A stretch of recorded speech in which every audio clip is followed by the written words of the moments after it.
Praise be to God. Again, as tulad ng sabi ko kanina sa ating opening, it's Sunday. Ay, ikaw pala nagsabi nun. Amen. Date na Sunday with the Lord. Amen. Because it's be inspired. And sabi ko nga po kanina, allow us to inspire you. Ang ganda po ng ating pong team po ngayong gabi, ngayong araw po, ngayong tanghali, ngayong umaga. Faith in action. Becoming God's hand and feet, no? Maging ano yan, kamay at paa po tayo ng ating Panginoon. Amen. Faith without works is dead. Yun po ang sabi. Pagka daw po ang ating pananampalataya ay just only by words, para din pong patay na pananampalataya.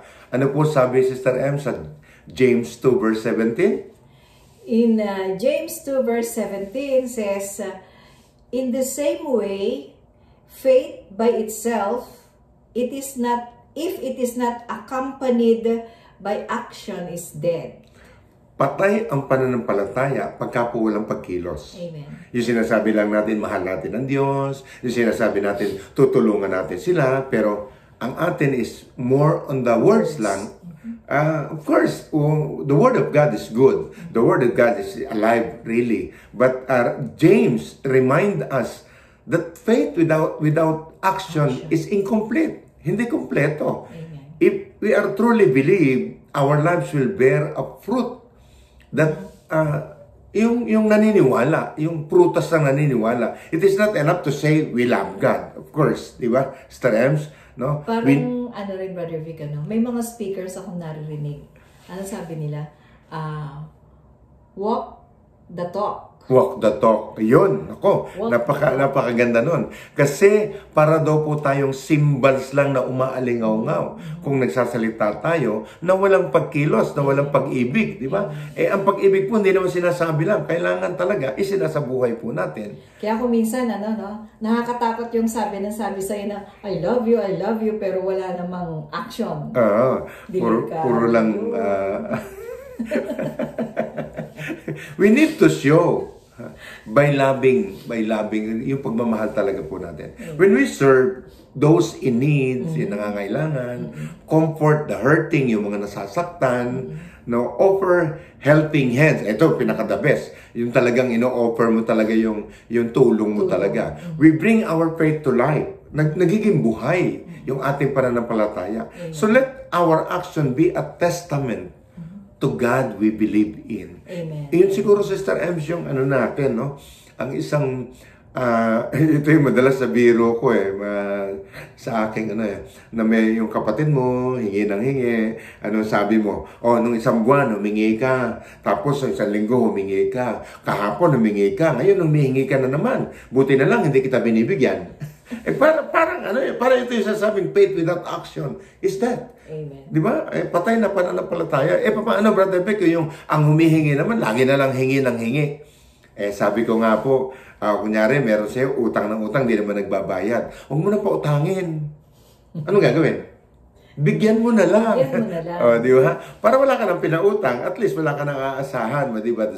So, faith without works, without action is dead. Kailangan merong pag-akto, kailangan merong pagkilos yung ating pananampalataya. Amen. Amen. Serving Christ with others, in others. Di ba, sa sisters? Alam niyo po, yung pagsisilbi po natin sa ating pong kapwa, no? Sa parang sinasabi doon na kung ano yung ginawa mo sa kapwa mo, ay ginawa mo sa Panginoon. Ano sabi sa Matthew 25? In Matthew 25 verse 35 and the following. For I was hungry, and you gave me something to eat. When I was thirsty, you gave me something to drink.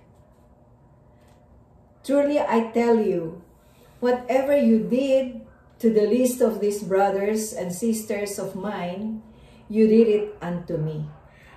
Pwede ba sa sisters, Jesus revealed that when we serve others, we serve Him. Amen.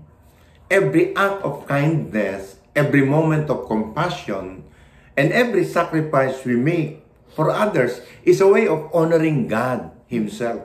honoring Christ Himself. When we become God's hand and feet, pag naging tayo po ay kamay at paa ng ating Panginoon, we see God in those around us. No? Yung tutulungan mo, nakikita mo si Kristo. We are called to step out of our comfort zone. Ay, minsan kasi masarap kasi yung masaya ka lang, ginhawa ka lang, masarap yung kakainin mo. Minsan may panawagan ng Panginoon, may sakripisyo. Lalakad ka ng malayo, di ba? Walang sasakyan. Tapos pagdating mo doon, ang kakainin, ordinaryo lang. Sanay ka sa pagkain, masasarap. Sanay ka sa pagkain. Yun yung sinasabing, get out from our comfort zone. And let God use us to be a blessing to someone else's life. Ang dami po. Naku, lalo po sa atin ngayon. Sinalanta tayo palagi. Sunod-sunod ang bagyo. Di ba? So, kumakatok ang ating Panginoon. Kumakatok sa atin ang ating Panginoon. Tayo po na hindi na sinalanta. For example, kami sa Cebu, hindi kami sinalanta. So, siguro ang katok sa atin is baka meron pong simbahan, mga organization na naghihingi ng mga tulong, relief. Please, naman po, no, pagka nagpadala po tayo ng relief, especially pagka damit po, wag naman po yung tuxedo papadala natin. Diyos ko naman, wala silang paggagamitan po nun. Baka naman gown yung papadala mo, kapatid ko. Baka, ano yan, yung panahon pa ni alam niyo na po, di ba? Tapos, biro nga po nung isang pare, minsan daw po, nagbuklat sila, Diyos ko po, nagpadala, brief, walang garter. Di ba? Sabi ni Father, nagtapon lang daw sila ng basura. Oo. Para po lalabas po nun, nag-unload po tayo ng basura po natin sa bahay. Piliin po natin yung siguro yung sinasabi na love your neighbor as you love yourself. Meaning, pag nagmahal ka, parang minahal mo yung sarili mo. Ibig sabihin, kung ano yung gusto mo isuot, iyon ibigay mo. Di ba? Yun ang mga paalala sa atin ng ating Panginoon. My dear brothers and sisters, we are called to step out of our comfort zone and let God use us to be. You are a blessing to others. Naku po, ang dami po nangangailangan. I tell you, brothers and sisters, sa totoo lang po, ang dami pong nangangailangan ng ating mga kapatid. Kailangan ka ng ating Panginoon. Ikaw ay kamay, ikaw ay paa ng ating Panginoon. Serve Christ in others, through others, my dear brothers and sisters. Number 3, love in action. Yung pag-ibig na mayroong pagkilos. Ano sabi sa 1 John 3? Rems? In 1 John 3, verse 18 says, Dear children, let us not love with words or speech, but with actions and in truth.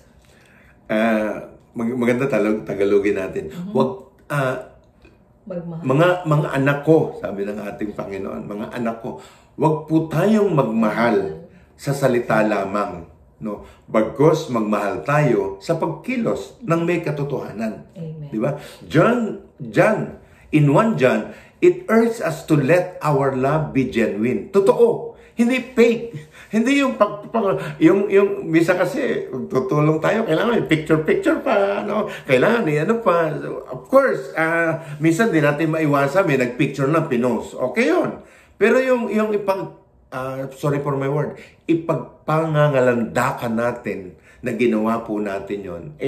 My dear brothers and sisters, I don't know, ngayon po, malapit na po yung eleksyon. Naku, sakto-sakto ngayon. Ngayon po, kailangan yung mga tumutulong kasi meron pong sinalanta ng bagyo. At patuloy na sa salanta ng bagyo, di ba? Yun ang true love is an active and selfless. Pag sinasabi mo totoo ang pag-ibig, ito yung merong action, pero yung bang hindi selfish, selfless. Yung bang nagbigay ka, walang maibabalik sa'yo. When we become God's hand and feet, we are called to love in a practical ways, reflecting Christ's love for us, whether through small act of kindness or significant sacrifices, or action reveals God's heart to the whole world, that those people who are in need of His love. Sige. Brother Rick, yun yung meron akong narinig na isang nag-sharing na parang sabi niya, pananampalataya. Okay. Na kung ano daw yung binigay mo, yun yung tatanggapin mo. Literally, parang ganon. Na pag nagbigay ka, masakit. Parang it is a form, yung paniniwala niya is, ang pag-sharing is may sacrifice. Kailangan, hanggang di ka nasasaktan, yun yung sabi ng speaker, hanggang di ka nasasaktan, parang walang sakripisyo. Di ba? Kasi, for example, ang pera mo na lamang ay 2,000. 2,000 pesos na lang ang pera mo.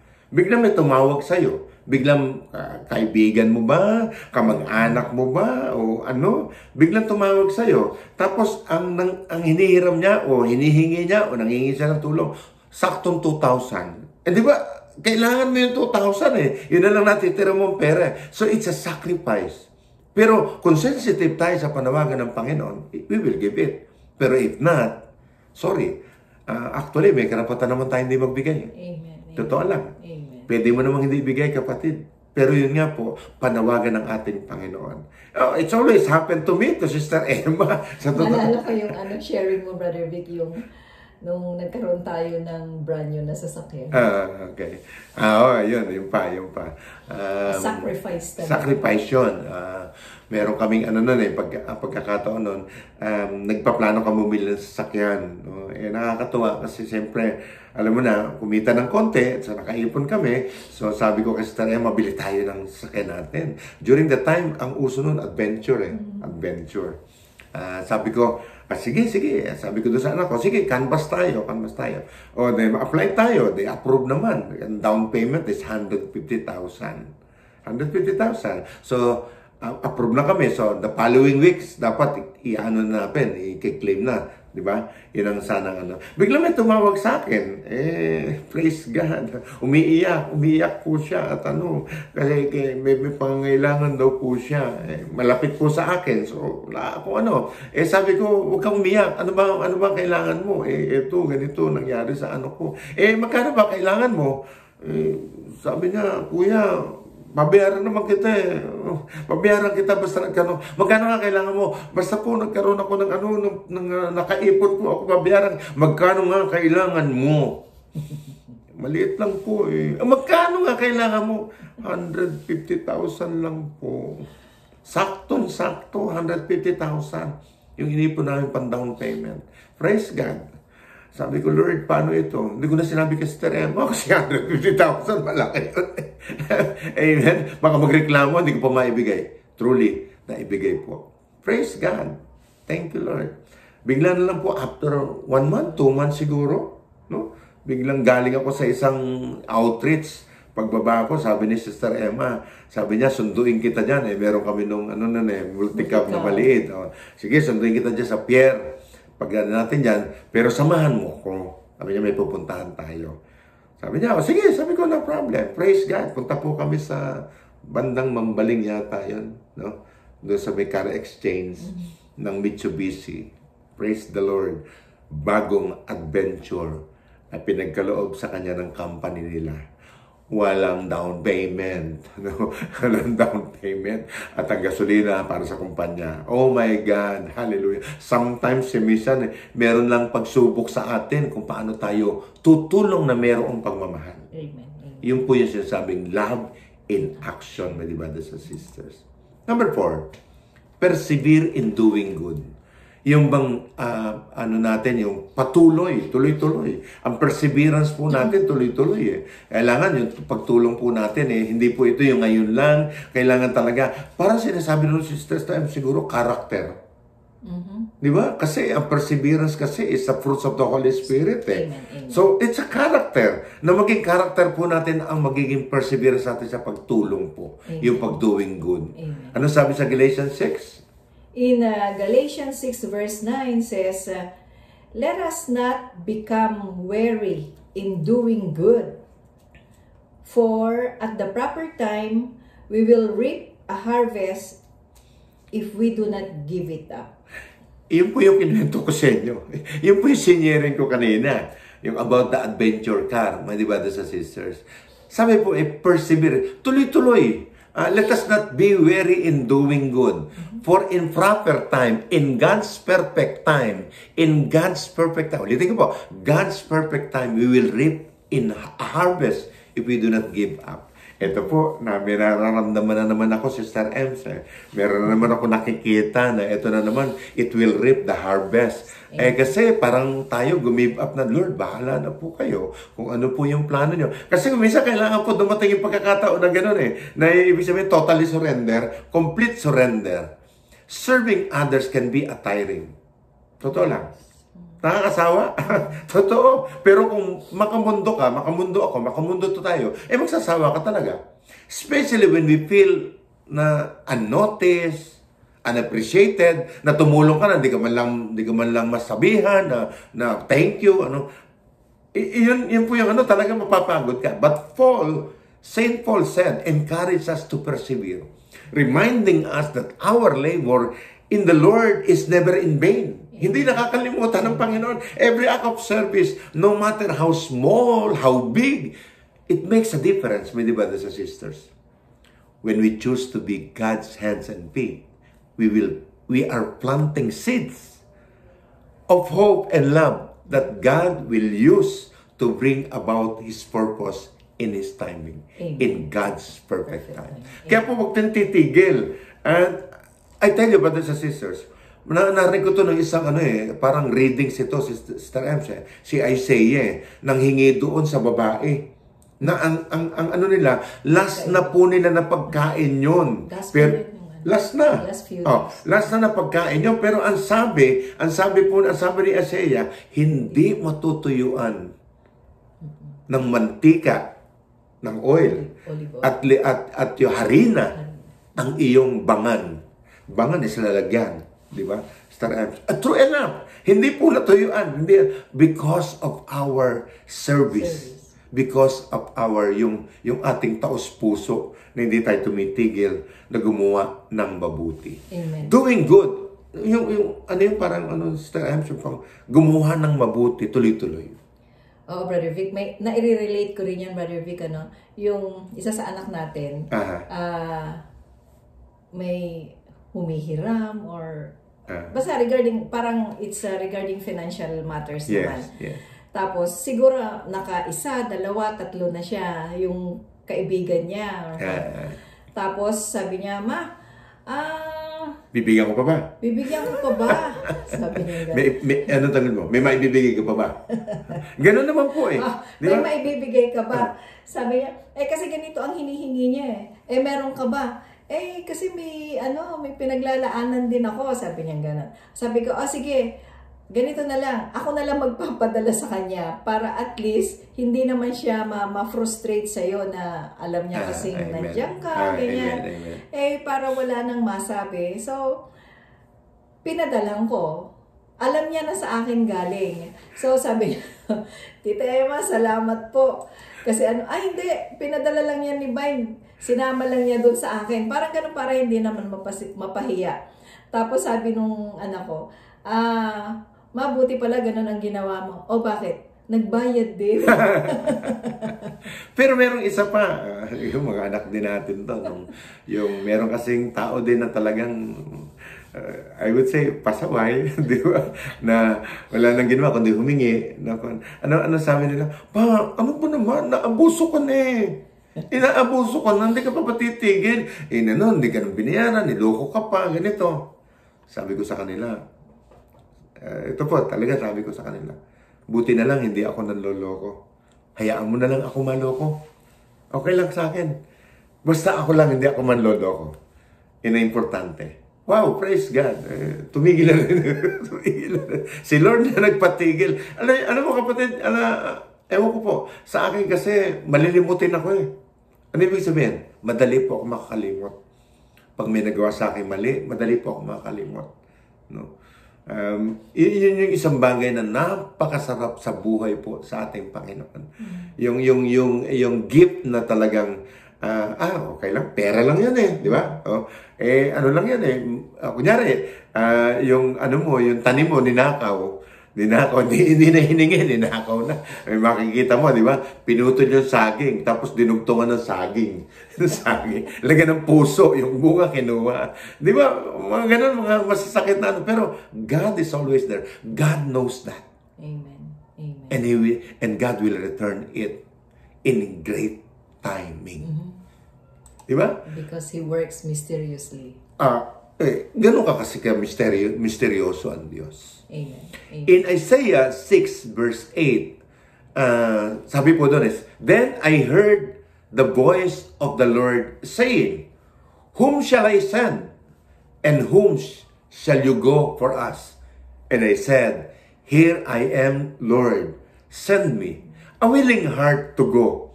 Yung alam niyo po yung kapatid, yung talagang minsan kasi hesitant tayo.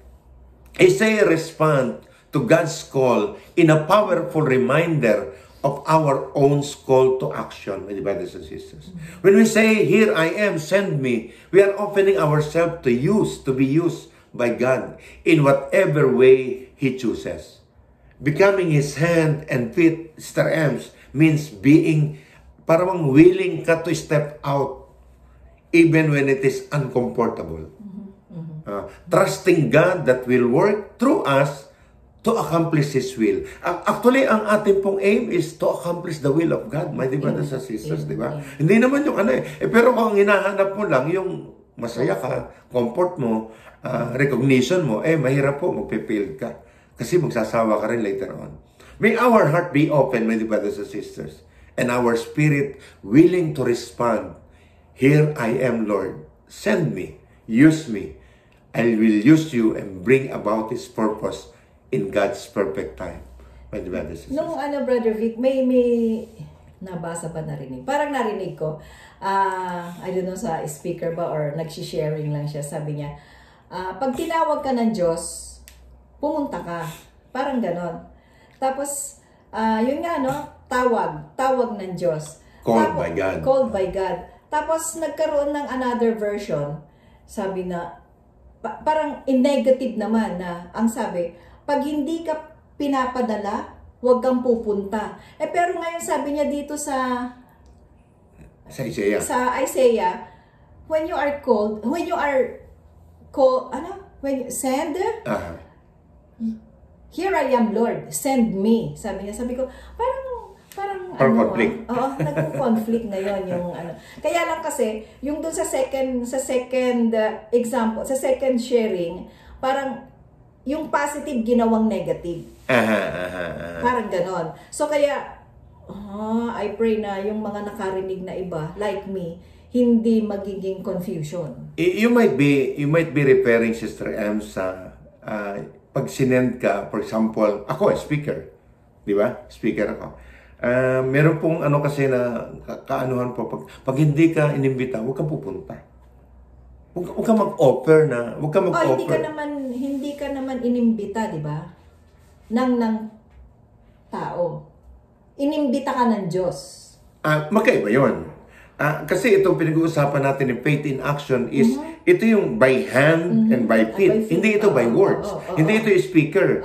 Ito yung sinasabi na, nakikita mo na yung taong may pangangailangan, panawagan nyo ng Panginoon. Amen. God sent you. Yes. Pero sinasabi mo sa amin, for example, sa amin kami mga speaker, pag hindi ka tinawag, pag hindi ka inimbita, pag hindi ka tinawag, huwag kang pupunta. Di ba? Tatawag ako sa kunyari kayo, may community, tatawag ako sa iyo. Imbitahin nyo naman ako. May iba po yun. Pero yung Sister Emma, community nila, bigla kang tinawagan. Brother Vic, pwede ka ba rito sa amin? Sana matulungan. Iba yun. Yun sinasabing, do not go when you are not called. Go when you are called. Yun ang ibig sabihin po nun. To walk with God is to live a life reflects His love, the love of God, Amen. The compassion of God. Kasi ang tinutularan naman po natin sa ating faith in action is God. Kristo. Si Kristo lang naman, wala naman pong iba. Ano po bang pamamarisan po natin? Di ba? Si Kristo lang po. Becoming His hand and feet means putting our faith into action. Amen. No? Showing others the heart of Jesus through our words. Minsan kasi nakakahawa din yung ginagawa nating mabuti. Amen. Meron din mga sumusunod. Yun yung sinasabi ng ating Panginoon. Nagiging example ka. In this journey, it's not always easy, of course. Hindi po madali. But it is rewarding. It is rewarding, my brothers and sisters. As we serve, we find that God not only works through us, but also within us. Na siyang kumikilos sa atin. Last week, biyahe ako Manila, di ba? From the arrival to departure, puros araw-araw yun. Outreach. Talk. Minsan, kung kakalkulahin ko yung sarili kong katawan, parang di ko kaya. But with God's grace, fulfilled po lahat. Amen. Hanggang po ito po, Sunday na po, nakakapag-share pa rin po tayo. Last Saturday sa Nicolas, nag-share pa ako. Tapos last Sunday sa Bismin Healing Conference, nakapag-share pa rin po tayo. May brothers and sisters. Let us be inspired to be God's hands and feet, reaching out to those in need, uplifting broken, and showing the world the transformative power of His love. May brothers and sisters. Amen. Let us pray. The name of the Father, the Son, and the Holy Spirit. Amen. Amen. Lord, thank you for the gift of faith. Help us to live out that faith daily, becoming your hands, feet, in a world that desperately needs your love.